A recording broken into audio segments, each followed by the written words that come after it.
Are you missing your daily dose of Noobz FTW? Well, here's episode 3. Welcome everyone, this is Island Fang 87 bringing you Noobz FTW.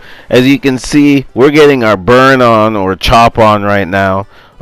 It's a cooking episode. Hey, who likes to cook? I love to, by the way.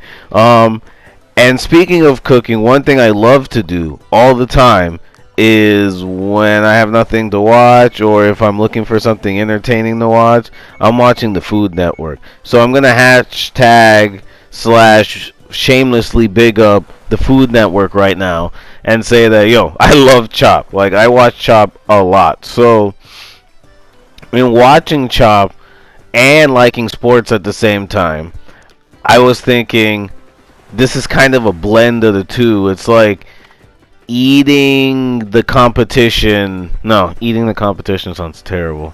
So it's a competitive thing, but yet it's an art at the same time. So it's like marching bands going at each other with food. Bang! There you go.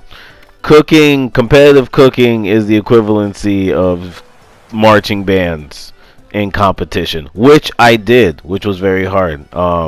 Big up Tenor Sax.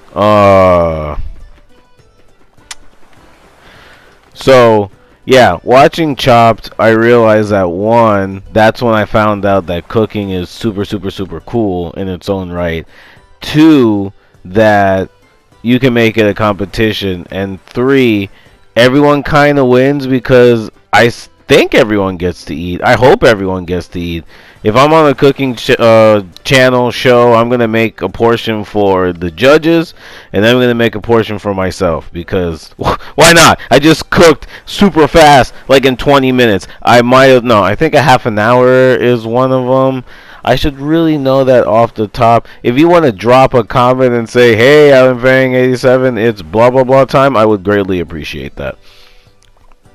So I would make myself a plate, and one thing I do find funny is that, like, when they have different entree selections, so like you have to start with appetizer, then you start with dinner, and then a dessert. Sometimes these people come in and they make a salad dinner, and I'm sorry, a salad is an appetizer. You know what I mean? Like, I know people love salad and it's good for you, and salad and salad and salad, but check it though. Like, I want a salad before my main course. I want something that is more than just leaves, you know, like a healthy plate of soup, because you put soup on a plate.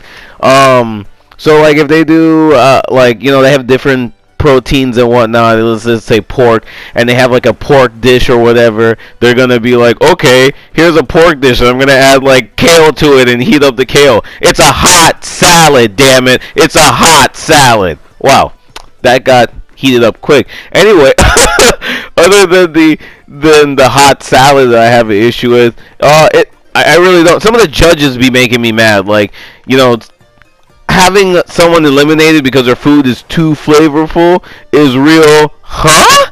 That don't even make any sense. And then having a dish be good but then not good, and then good at the same time, like, come on, make up your mind, and then don't go with your favorites, because, you know, it kind of spoils the competition. And if they have hair in their stuff, uh-oh, it's time. It is time. Now, speaking of cooking competitions, I will have to admit, one of them that's on the Food Network that I do like to watch sometimes would be Beat Bobby Flay. Now, I'm not saying I hate Bobby Flay. I don't think Bobby Flay, you know, not for nothing, I researched Bobby Flay today, and I found out that he's a very interesting man. Now, I still feel like they be picking him to win his show all the time, because I'm going to say, in reading some mild factoids about him, he can appear to be a very lovable man. But what is he hiding? What are you hiding, Bobby Flay? No, I'm playfully hating. That's what that is. I found out that apparently he's super into horse racing. So that's cool, I guess. and other factoids like that. I really was gonna go in and just ignorantly hate on Bobby Flay. Now, granted, like I said, I still think there's an aspect of picking Bobby Flay for the sake of picking Bobby Flay, and that'll go on some favoritist-ish, like to lead back to Chop, where you got one particular judge that I'm not gonna say her name, but she cool now because she hangs out with Snoop, and she says about certain dishes are too flavorful. Now, I don't know about you, but if I'm going to eat food and it has a lot of flavor, that sounds like bang for my buck. So, on the flip side, when you have a certain cook who supposedly can't do something very well, then you have a cook that masters in it and can't beat Mr. Bobby because Bobby's the man, but yet you got these people talking crap about Bobby who like Bobby.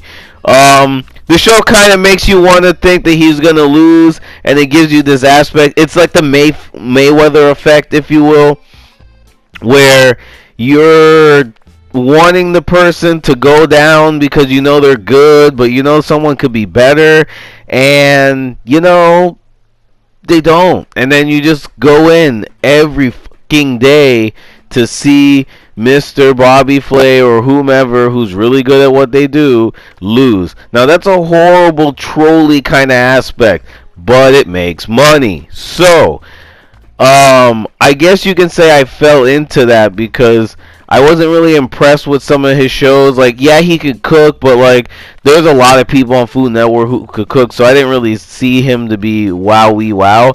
Now, the man could grill. I'm going to give him that. This roasting has become more of like a sauteing where I'm thrashing you a little bit. I kind of feel like you cheated on your show, but like, you're still good at barbecuing. So, and I love barbecuing, so I'll give you your big ups. Hwah! Yes, I did a karate chop.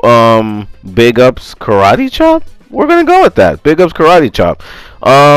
For being Bobby Flay. So, the roasting didn't really turn into roasting. It was creative roasting. I don't know what the hell you would call that. But anyway, one thing that's amazing about cooking too, just to get back to cooking period, is that you can have these interesting fun games where it's simple, right? You're making soup. So you think soup in traffic? That sounds easy, but it's this crazy coordination in this game that comes with serving the food, making the food, getting it to your people, that really shows how complicated and team orientated and stressful working at a restaurant is. So this game brings it up, and not for nothing, it does a pretty good job, and it's hard as balls. So thank you everyone for enjoying the show. I'm Island Fang 87.